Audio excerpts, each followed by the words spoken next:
Well, hello, wealthy women. I am very excited to share the next success story interview with you. This is truly an inspirational experience story. And there's not enough words to really explain how excited I am to share this with you. So just let's get right into it. I'm going to go ahead and pass over the microphone and camera. And and let's get started. Please share your name, who you are, what your business is, where everyone can find you, and tell us what your big mission is. Like, why are you doing this? What is the way that you want to serve the world? We're so excited to learn more about it. Hi, well, thank you for having me. I'm so excited to be here and to be with all of you and to be with you. And I really appreciate you taking this time with me to do this with me and to allow me to put myself out there like this. So my name Our is Kimberly Henry, and I do prefer Kimberly. However, you can call me Kim, it's not a big deal. I just know Kimmy because Kimmy is like my 5-year-old little self. I love her. I don't want to be here today. So I am a empowerment coach. I focus on ontological, which is focus on the way you're being. So how you're choosing to live your daily life, how you're choosing to show up. And that's what I help people with, how they're showing up. And letting go of all of the past experiences that may have been traumatic, that have been hurtful. So you can choose to show up as your true self today and not that hurt self from even when you're a little 5-year-old, or if you're just like hurt from 10 years ago. Like, it doesn't matter, even yesterday, because we carry that on through our lives, and it impacts our relationships, it impacts our careers, it impacts our ambitions. And so my vision is, like myself, I had to I'm still overcoming a lot of things and still going through a lot of stuff. And so I am supporting people. My vision is supporting as many people as possible, millions, hundreds of thousands, to really live their true daily lives and to live a life of their dreams. Because when I was little, I never even envisioned I'd be sitting here with you using my voice, because it was so scary to use my voice. It's so So true. Yes, it yeah. takes a while, right? And then we realize that when the why almost becomes bigger than ourselves, when we know that we can help serve and help another, it sort of propels us forward to get past some of those insecurities that we all have. And I think that is a lot of where the power comes. We have to heal ourselves, of course. And like you said, it's a work in progress. We're probably always like chipping away at the beautiful marble of ourselves, but it's an evolution.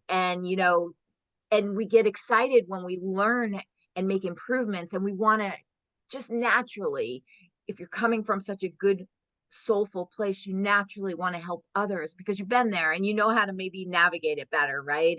And this is your work, right? This is what your big why is really helping people to come over those tough spots that they might have gone through, no matter whether it was early in life or happening even at the present moment. You're helping them find their power, right? So that they can create, believe that they can create that dream life, even if it doesn't look like it at the moment. So tell me about some of the ways that you do that with your clients. What is your process?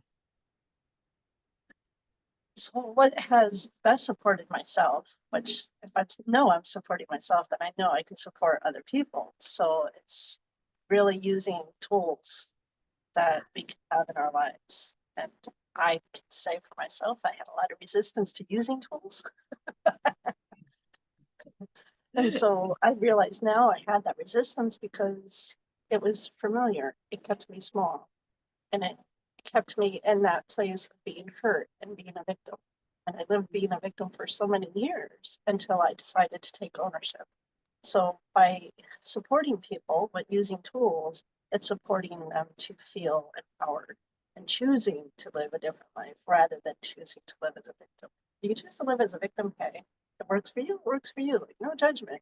If you're wanting to choose something else, then it's using these tools. So some of the tools may look like meditation, may look like writing, whether it's journal, reflective, gratitude, whatever it looks like. There's no attachment to what the writing looks like, but those are just some of the tools to be able to use to feel empowered and to choose a different way of being about it.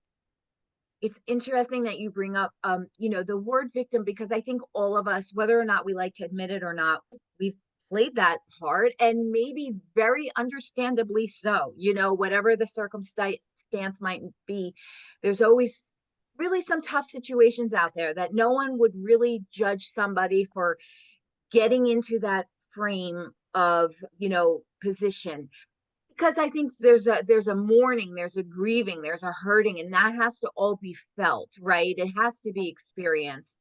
But then there's some sort of self-responsibility that has to come after that understandable release of emotions that are natural for any experience that is traumatic, no matter what it is.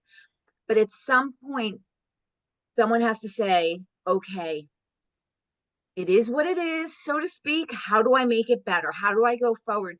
Do you find this one of the tougher parts for somebody to uh do you find that they're defending themselves? They're, pointing fingers. They're not seeing where maybe they even had some participation in this situation, or the benefits of staying in that small role. I know that once someone sees it and it clicks, it's like a whole new world opens up to them. It's can be completely not recognizable in a very good way. So how do you find it for your clients? Is this one of the tougher spots to get through? And then when they have the breakthrough, it must be just so magical to see the transformation in them. Yeah.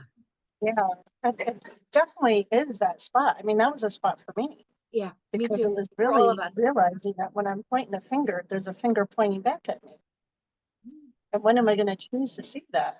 And having that awareness, the awareness is the first step of it. If you're choosing not to even be aware of it, then you're going to keep choosing that familiarity, keep choosing that default. And so, Absolutely.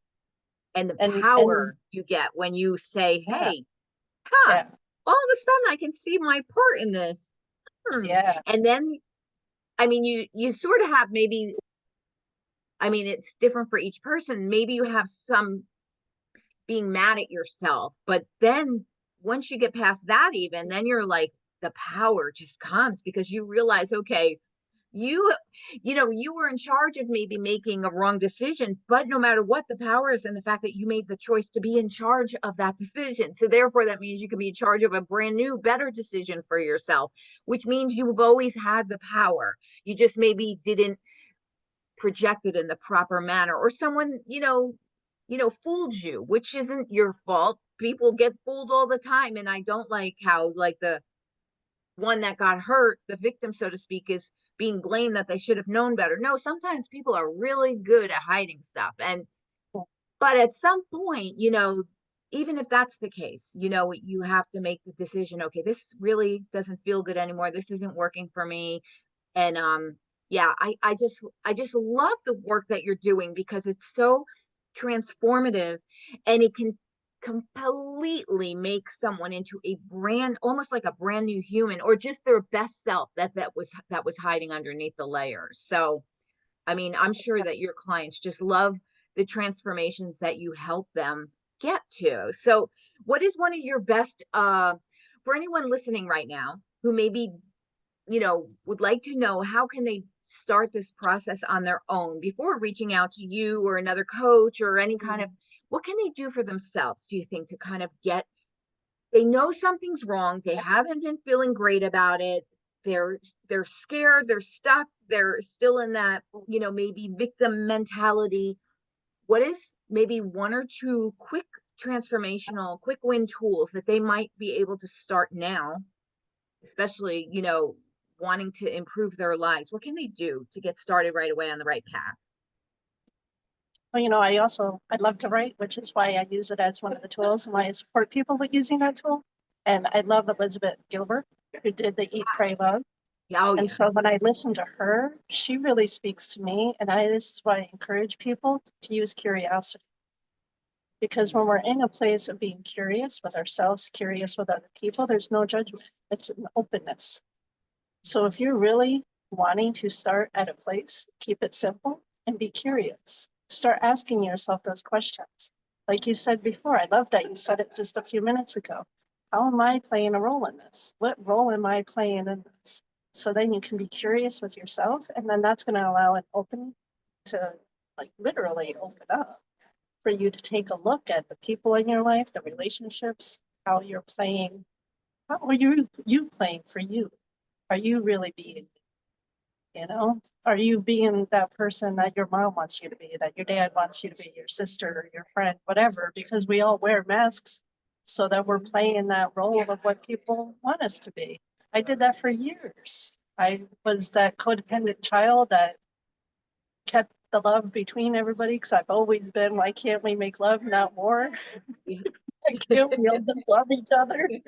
I still think that should be the way of the world, but Yeah, and I can still be that. And I yes, can, yes. and I chose to really look at, okay, how did my dad expect me to be? How does my sister expect me to be? My sister has known me my entire life, so she has a whole perception of me. Mhm. So I really encourage curiosity because the curiosity, you don't allow any of your ickiness, I want to like any of your stuff I think to be I there. think that's one of the best suggestions I ever heard, because as soon as you said, be curious about yourself, look at yourself, and how did you maybe play a role? There is no judgment. Like Yeah, you have made a free space to be safe, even to your own self reflection. Because if you're just curious, you're just peeking in, observing, not judging, and that is going to allow. Oh, I love that. I mean, I think that is. I've never heard that before, and I think that's probably one of the best things I've ever heard. Because it takes all of the people are afraid to look at themselves because we don't want to feel badly about ourselves, right? So we hide, or we wear the masks or pretend or get to it later or whatever it is. But when you say that word, just be curious, keep it light. Oh, I love it, because there's yeah, no feeling of shame that's going to enter into that process.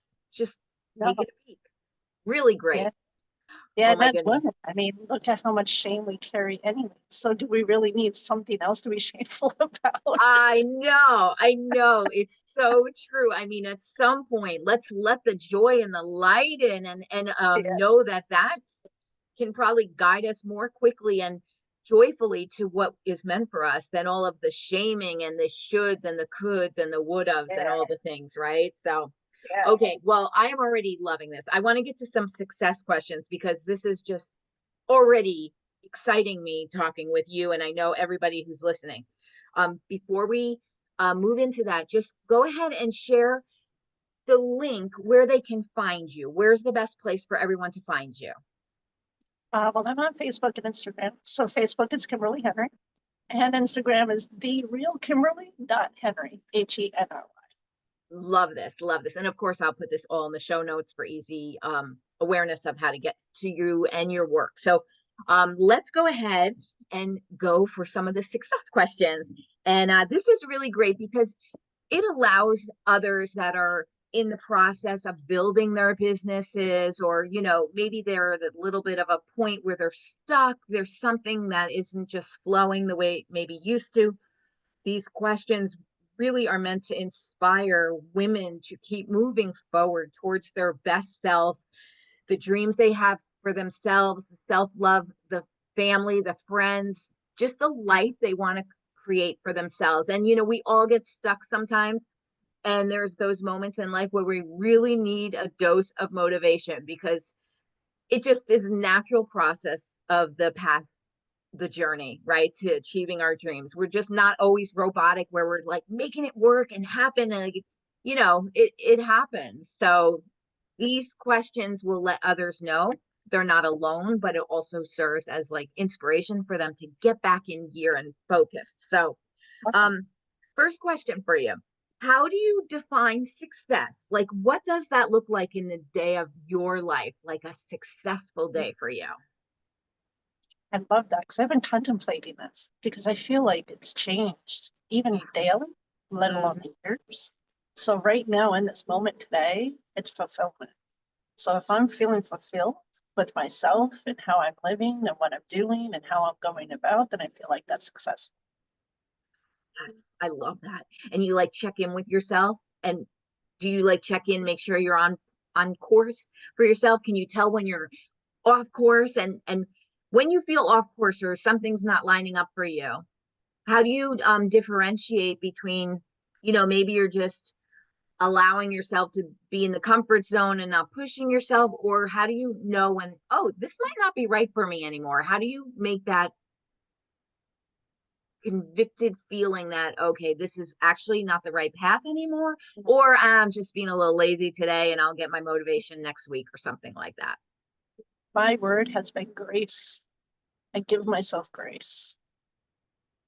Oh my So God. like I gotta tell you, this past weekend was really challenging. I went to a funeral for a friend, you know, but she was a friend that I worked with over 20 years ago. So Sorry. she was young, she was 73, and it was heartbreaking to be there with her family and then my work family, because these were all people that I worked with in my 20s, and they really helped me to be who I am today. And I really didn't realize that until I was sitting at this funeral. And I didn't really realize just how much of impact this friend had on me until I sat at her funeral.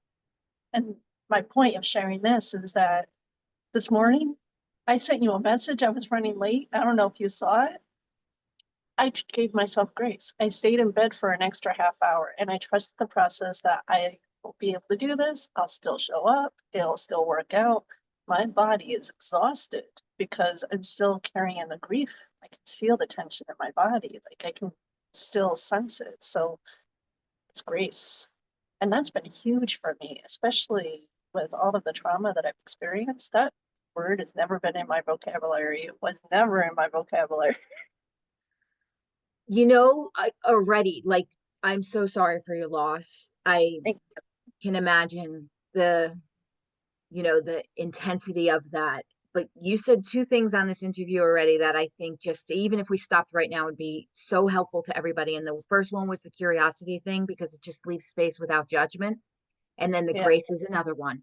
And my feeling in life overall is, when something is meant for you, you might have your timetable and your schedule and your goals and your plan of action for the week, and this hour is dedicated to this and all the things, and that's important.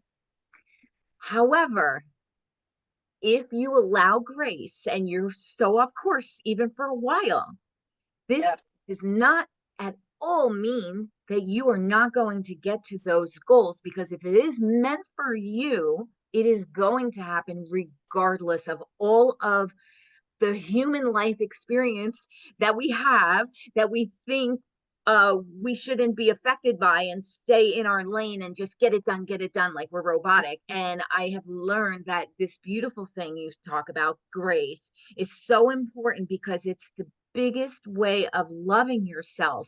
Yourself will tell you what it needs, and if you don't listen to it, you're kind of not being your best friend. And so, and you're almost even doubting that, if you don't stay so strict and rigid, that you won't make it. That's actually not giving yourself enough faith also in yourself. And so I love that you mentioned grace, because it shows up for all of us, and I easily take the grace that I need when I feel it as well. There's times when I'll push myself when I can feel like it's not necessary, but that grace is so important. And I love this, because this yeah. really And I can feel self-love. it when I push myself too, because then after the fact, I'll reflect. Maybe that wasn't the best choice. Yeah. Yeah. Maybe I was ignoring something. And then it's really looking at the attachment, because if I'm pushing myself, what attachment do I have to something? Because Yes. honestly, Yeah. it tends to be my worthiness that I'm attached to. I'm making Yes. something mean about not being worthy enough, or I'm making it to mean something of my value that an external thing is going to give me more External. value. So Exactly. it's really Exactly. helpful to even reflect in those moments and again, grace, because okay, I chose to push myself. I'm feeling it now. And now I Yes. can reflect and I can see, okay, what can I do differently the next time? which is making requests, which is why I sent you a message like, hey, I'm going to need a few more minutes. And Yes, that's okay. exactly. Ask for what you need too. Exactly. It's not just about asking yourself for what you need and allowing it for yourself. Ask others for what you need, and they'll get it. Yeah. We're a little off course, but I think this is important. This happens sometimes. I don't always stick to all the questions because I find that this rhythm is more important than, okay, let's get to question number 3. But here's a perfect example. I mean, you did use the sleep as an example, but I mean it in a different way now. We go to Mhm. sleep, right? All of us go to sleep. We wake up when we're refreshed. Like if we don't have to worry about an alarm clock, we wake up naturally when we've had enough sleep. We don't like sleep another 3 or 4 hours when we have received already enough sleep, right? So the body's gonna be able to function exactly how it is meant to without any help from you, which if you apply that to your own dreams, for example, the goals that you have, if your body knows when it's rested enough and it doesn't need any more sleep, you're not going to purposely stay in bed another 3 or 4 or 5 hours because you've had enough rest. So the same with like your goals. Those goals are going to they're going to be a part of your life if they matter enough to you. You don't have to force it and prod it and push it so much. Just allow it that grace to be in the flow. That flow is very important, especially I think for many of us women more so because we really move to, I feel like most of us move to a different kind of soulful, spiritual way of the way we want to lead our lives, be of service to others. And this is an entirely different type of rhythm clock that, we have been seeing with necessarily the male population for all these years and the grind and the hustle and this and that works too, but maybe that works better for them because they're just made a little different than we are, and we have to figure out our own rhythm and allow space for that. And look at how many beautiful successful women are out there doing it in their own graceful way, the way the rhythm works for them. Like we don't have to be a stereo copycat of somebody else, right, to make it work. Yeah. Yeah. I'm reading, I've also added reading into my thing because I'm figuring out over the last couple of years what really makes me happy. And reading really brings me peace. It really makes me happy. So I'm reading Rick Rubin's book. And if you haven't read it yet, I highly recommend it. The Creative Act, The Way of Being. And he just spoke about this in one of the chapters that it's okay if you find somebody who influences you. So say one of the women that are listening are influenced by you, and they're going to observe you, and they're going to see what you're doing and how you're doing it, how you're asking. It's okay if they see you as an influence. However, really choose what works for you. So he Absolutely. used the Beatles as an example, being a music producer. The Beatles were influenced by Chuck Berry. So because Chuck Berry influenced their music talent, they didn't create something like Chuck Berry. They created their own thing, but that rhythm of the music was inspired by Chuck Berry. And I thought that I was love beautifully said it because, beautifully. And actually, this leads me yeah, to another thing that we can go right into. I'm almost going to throw these questions away because we are just in flow right now. This is how it happens. Let it be as it progresses and go with it, right?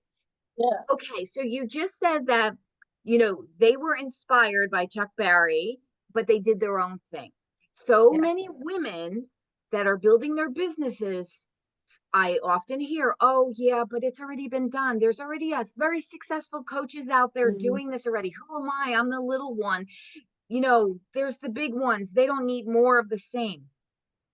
And we know that is not true because there is an audience for everybody. That big coach out there that you are thinking has taken all of your potential clients because she's amazing and she's been doing it for 12 years and she's got all of the big following. Well, to some, that people that they don't want to work with that so-called person. It's just not the right vibe, but they might vibe with you, and so there's an audience for you.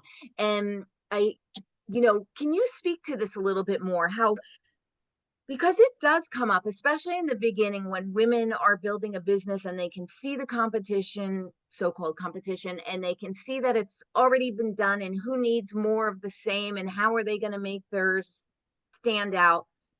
Can you share your philosophy on that to those women out there who are worried that they shouldn't even start because it's already been done? Well, I've been there. I feel like it's almost like if you're looking at the ebb and flow of life, there's an ebb and flow to this. There's an evolution to it. So I've been going through that myself with there's so many women that are speaking about this. There's so many women that are doing this. And not just women. We know that there's so many people that are doing this. And like Exactly. you said, you spoke the words. Your tribe will find you.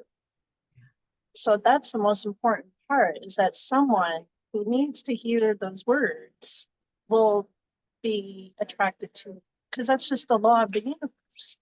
If It you're is. going to put your work out there and you're going to put who you are out there, and that's what I finally got after all of this work that I've done and all of this progress that I've made. It's about expressing who I am. So Yes. if you feel called to doing whatever work it is, working with whoever it is that you want to work with, the whole purpose is working so that you're expressing yourself because then you're putting yourself out there. And that's the whole point of Exactly. living this whole time on this planet is just to express yourself. It is so true. And when you think about it, not every person in the world loves the Beatles. There's a big audience that does, and Yeah, so that serves them. But then there's another audience that wants to hear Madonna or Prince or, any of the greats yeah, or Elvis. So there is an audience for everybody. And so you should never, all you women out there that are worried about, oh, it's already been done. Who am I to show up? I just going to be repeating the same old thing. No, that's not true because look at all the artists in the world, all the authors in the world, all the musicians in the world. I mean, it just goes on and on. Um, there is a place and a position for every person that, and then you'll find your audience. So I love that. yeah. Okay, let me Because let how me I write, because who I am as a writer and how I write is completely different than how you would write. exactly mention the So, book that you're a part of because I didn't want to forget that too. So do you want to oh, yeah, name that, it's share a that? yeah, it's a awesome project that it's a collaborative, which I gotta say, collaboration was really challenging for me. I think as a woman and as my past traumatic experiences, feeling like I had to do everything on my own. So this was really exciting. There's 12 of us from different countries, and it's Dare to Live Fearlessly and how we chose to take our power back from a fear. So each of us wrote about a fear that we had and how we overcame it and how you can also overcome your fears. And that was really powerful for me because one, the collaboration honestly felt a bit scary because it was leaning into that trusting the process. And I wasn't able to see how it was going to work out. So letting go of that attachment. And then also choosing to write about something so personal as being afraid of using my voice. So it was really what I took away from that, what I still take away from that is really powerful because we can all choose the collaboration part. We can also go further when we're like collaborating with you right now. It's amazing. I love it. I'm so touched. I'm so glad that you're here. I love one more thing. You keep saying, you keep dropping these gold nuggets, and I just want to pick it up and go with it instead of reading these questions. So, the other thing you just said was to let go of the attachment. Now, Yeah. that's strong. Can you talk a little bit to that as far as, you know, having desires for yourself, your dreams and goals, but detaching from the outcomes? How do you do that? And do you feel that is the way that it really serves you in the best way? Simon, can you repeat that?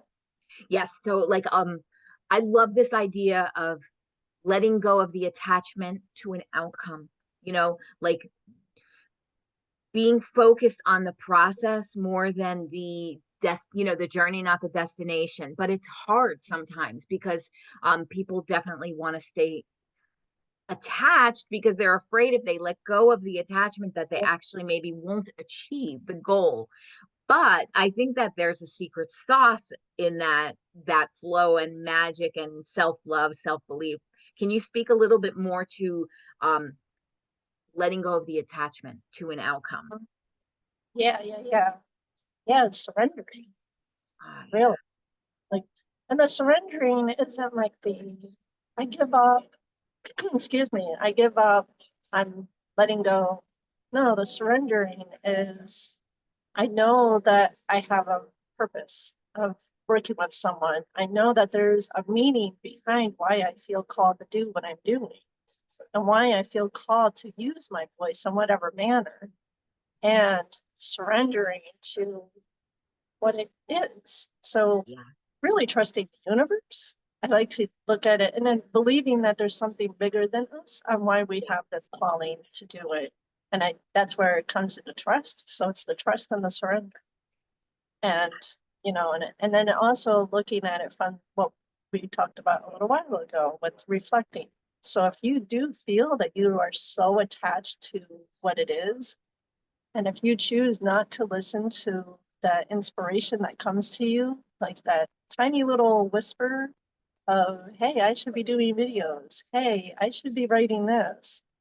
If Mhm. you choose to ignore that, you're going to be able to feel it from Yes. ignoring.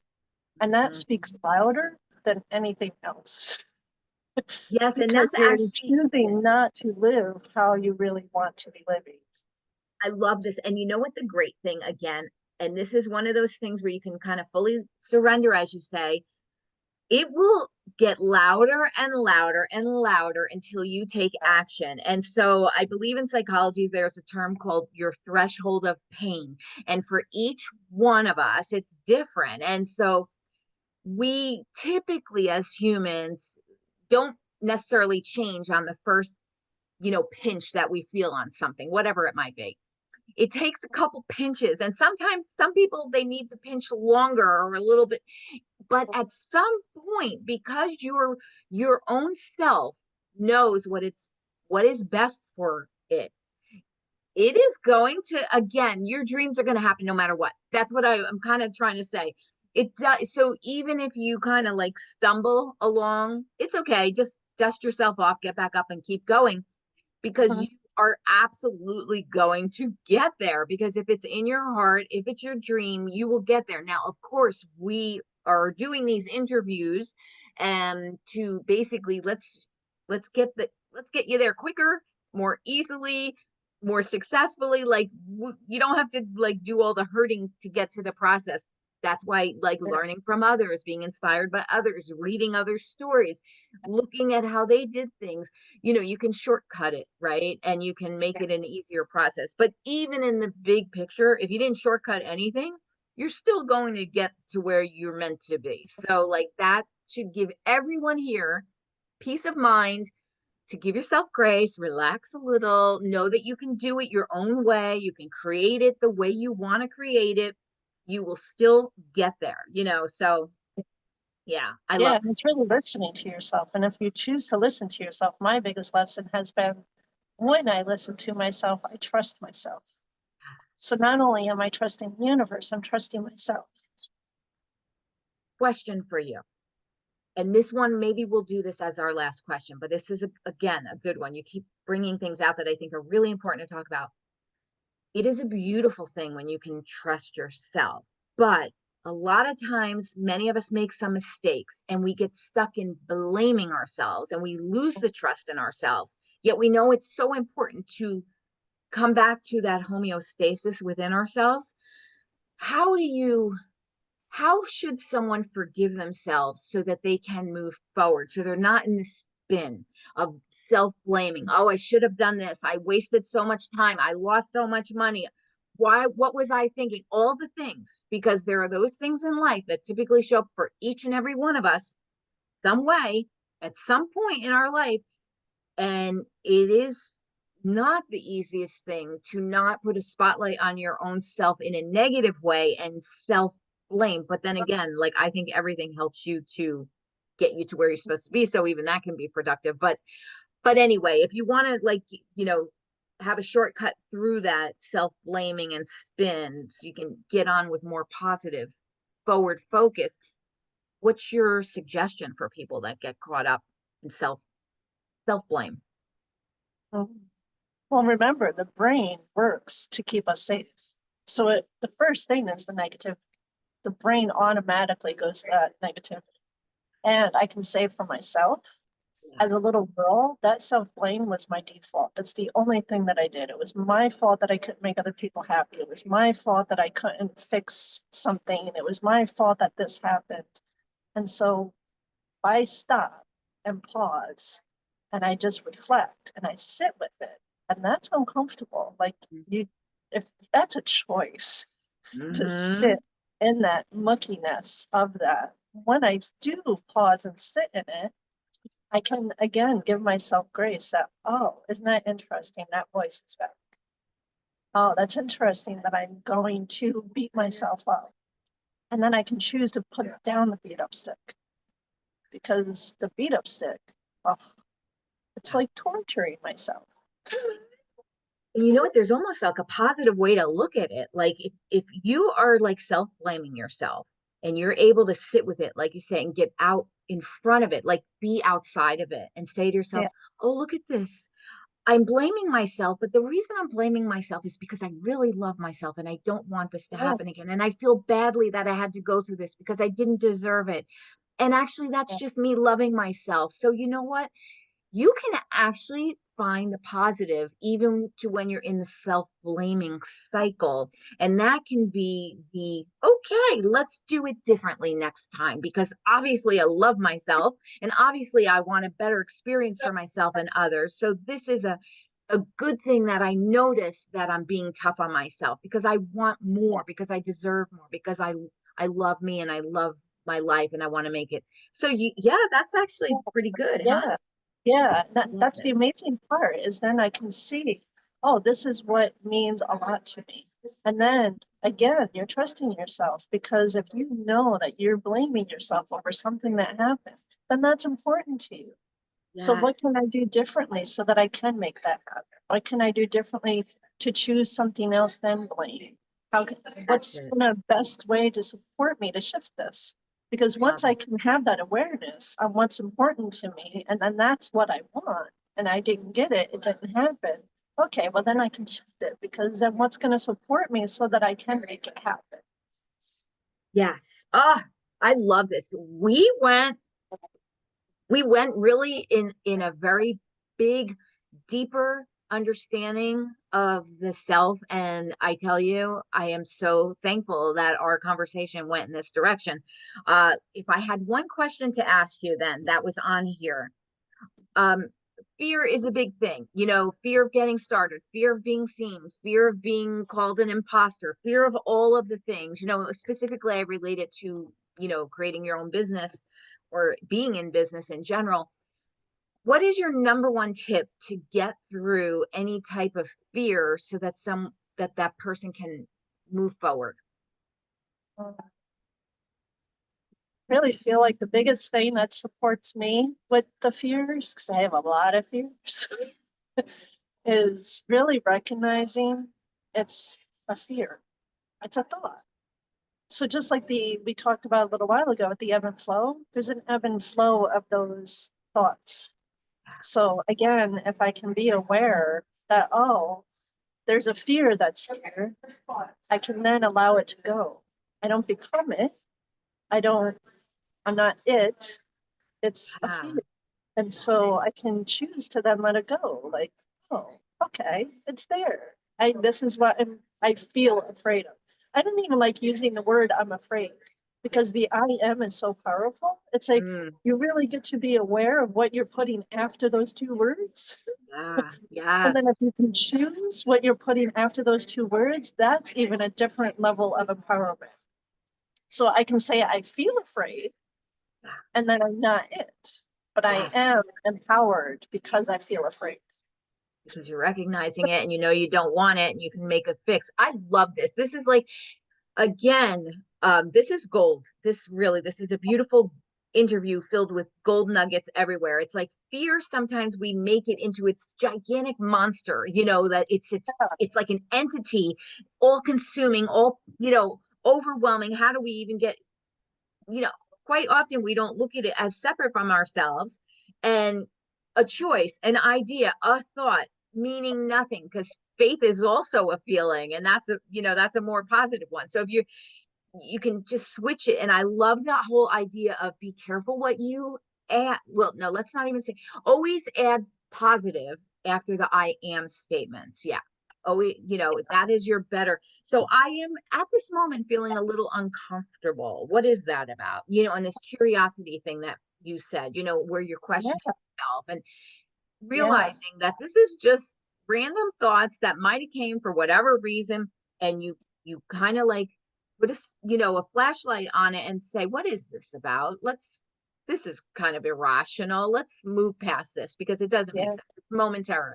It's a temporary moment, right? So yeah, I yeah. And those love feelings are usually linked to childhood. It's usually from when I was a little girl, something that happened that I felt powerless, that I that. felt Yes, like I had no control.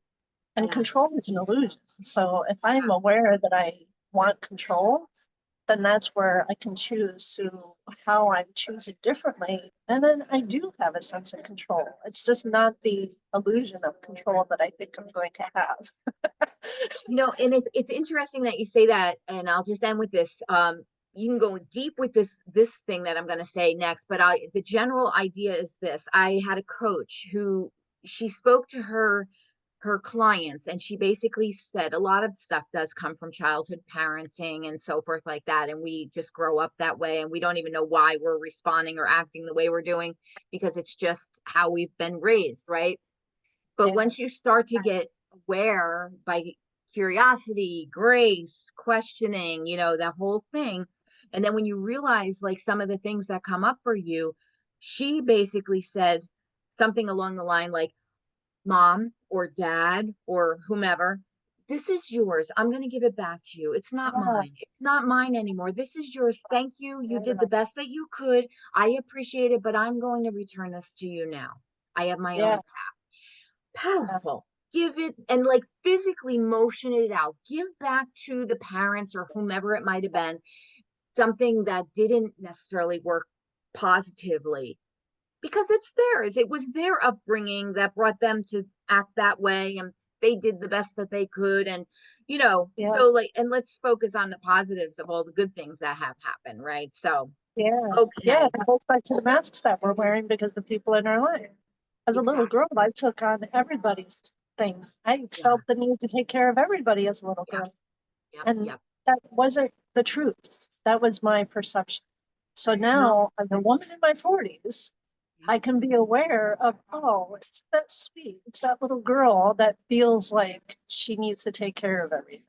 No, It's in coming this from a good present place. moment, I can take care of myself. That's right. That's right. And now we know enough that when we choose to make our own selves full, fill our own selves up, that we're basically the best blessing we could ever be to anyone Yeah, outside of ourselves anyway. So we're yeah, actually even wanting to help someone else is best served when you're fully helped yourself first. So, that makes it even more inspirational because then you're achieving both things. You're making yourself happy, and by default it's just naturally going to make someone else happy because you're just fully in your presence of who you are and meant to be. And that also, that's an evolving process, and it's actually quite a beautiful one. You're having your own romance with yourself, so to speak. So exactly. yeah, And it's people a pick up nice. their energy. People feel that. Yes, exactly, Yeah, yeah. exactly. Love this. Okay, wow, really good. Thank you so much. I mean, this Thank was you. short and sweet and powerful. Really, we just got right into it, and I think that these revelations that came up are very strong and helpful to anybody who's listening or watching this. So I'm really grateful. I know I feel excited and up leveled already after this conversation. So before we sign off, share your name again and where everyone can find you. Sure. So it's Kimberly Henry, and I prefer Kimberly. And you can find me on Facebook at Kimberly Henry, and then Instagram, the real Kimberly.Henry. I love it. Thank you so much for being here. And oh my goodness, did I promise you an amazing interview? I really want you to re-listen to this interview again and again because if you really listen, there were so many golden moments in this interview that will benefit you for the rest of your life, not just temporarily and not just for your business. The overall structure of loving yourself, giving yourself grace, being curious, allowing yourself to evolve the way that feels the most comfortable to you in your own skin. Like you want to just be so in your own where it just feels like the most natural thing. And that requires you to sit down and talk to yourself, even the uncomfortable stuff, so that you can start to process it and make a way for a more improved version of yourself and life experience. So, thank you for listening, everybody. And please share this success story interview with all of the people that would be blessed to hear it. And reach out to Kimberly. She is an amazing woman who is definitely on purpose living her soul's journey out loud. So I'm really happy. So see you next time. Bye for now.